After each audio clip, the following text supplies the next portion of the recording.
पण बंधू भगिनींनो, खऱ्या अर्थानं या ठिकाणी खोटं बोल पण रेटून बोल ही जी तुमची पद्धत आहे, या पद्धतीचं या ठिकाणी पर्दाफाश करण्याकरता मी आलो आहे.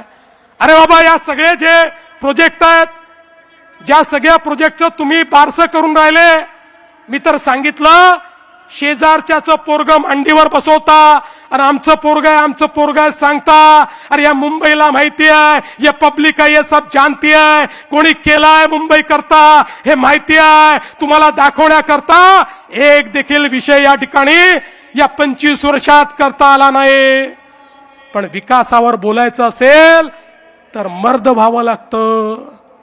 आता कोणामध्ये मर्दानगी आहे की नाही हे बोलणारा मी नाही आहे, माझे ते संस्कार देखील नाही आहे.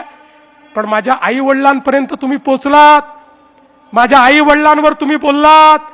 अरे शरम वाटली पाहिजे. मला एका गोष्टीचा अभिमान आहे, मी त्या बापाचा पोरगा आहे जो राष्ट्रीय स्वयंसेवक संघाचा प्रचारक होता. मी त्या बापाचा पोरगा आहे ज्या बापानं इमर्जन्सीमध्ये 2 वर्ष जेलमध्ये काढले. मी त्या बापाचा पोरगा आहे ज्याने आपलं जीवन संघर्षात घालवलं, कधी संपत्ती कमवली नाही. आणि मी तुम्हाला सांगू, अरे आज माझा बाप ज्यावेळी स्वर्गातनं मला पाहत असेल त्यावेळी त्यालाही हा आनंद होत असेल की माझं हिंदुत्व माझ्या मुलांनी या ठिकाणी चालवलं. पण तुमचे पिताश्री हिंदुहृदय सम्राट शिवसेना प्रमुख बाळासाहेब ठाकरे जेव्हा स्वर्गातनं पाहत असतील त्यावेळी त्यांना काय वाटत असेल. आता माझा मुलगा रशीद मामू सोबत बसायला लागला हे पाहिल्यानंतर त्यांना काय वाटत असेल.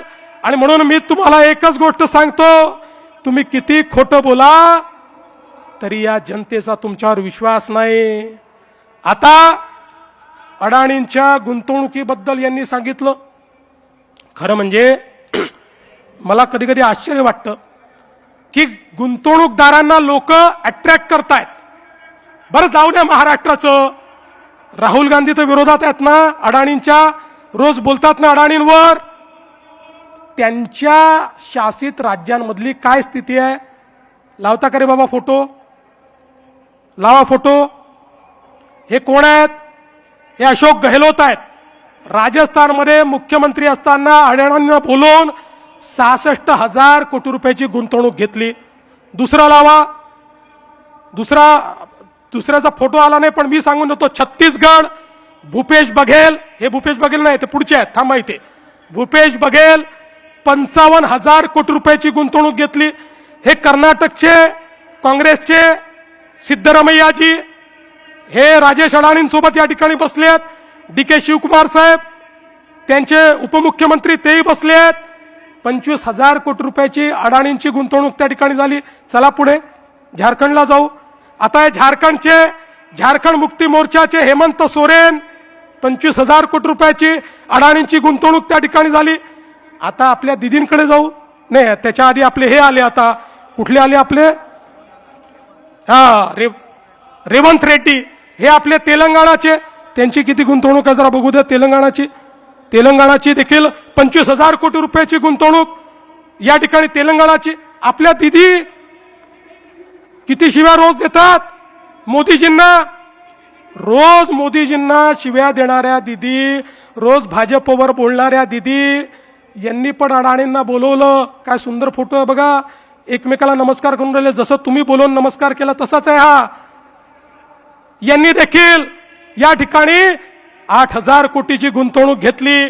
केरळ, अरे ज्या ठिकाणी कम्युनिस्ट काँग्रेस, ज्या ठिकाणी भगव्याला शिरू पण देत नाहीत, हे केरळचे मुख्यमंत्री पिनराई विजयन, डाव्यांचं सरकार 13,000 कोटीची गुंतवणूक अडाणीला बोलवून घेतली. ओडिसा हे माजी मुख्यमंत्री, हे पण भाजपचे नाहीत, एनडीएतही नाहीत, 29,000 कोटी रुपयाची गुंतवणूक घेतली. आंध्र प्रदेशचे जुने मुख्यमंत्री हेही एनडीएत नाही, यांना आपण पराभूत केलं. जगनमोहन रेड्डीजी 35,000 कोटी रुपयाची गुंतवणूक घेतली.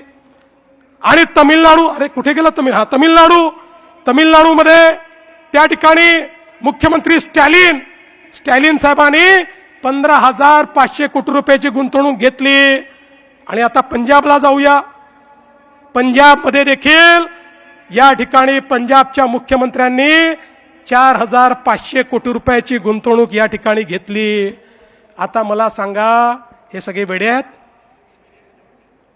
अरे बाबा, आपण कुठल्या जमान्यात आहोत? हा जमाना असा आहे, तुम्ही जर उद्योजकाला नाकारलं, तुम्ही जर गुंतवणूक नाकारली, तर गुंतवणूकदार दुसरीकडे जायला तयार आहे। आणि मग गुंतवणूकदार जर आला नाही, तर या ठिकाणी आमच्या मुलांच्या हाताला काम कसं मिळेल?